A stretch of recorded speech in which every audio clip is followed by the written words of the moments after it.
জামাই সেজে আমি হাজির হয়েছি,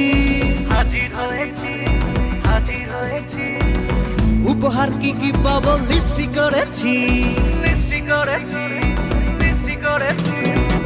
জামাই সেজে আমি হাজির হয়েছি, উপহার কি কি পাবো লিস্টি করেছি।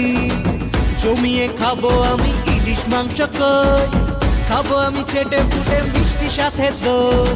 করোনা বেশি সামাল দেখাবো আমার কামাল, ষষ্ঠীর জামাই আমি হিট, জামাই আমি হিট, সবার সাথে ফিট, বলবে সবাই ছকবাজিতে জামাই 420। জামাই আমি হিট, সবার সাথে ফিট, বলবে সবাই ছকবাজিতে জামাই 420।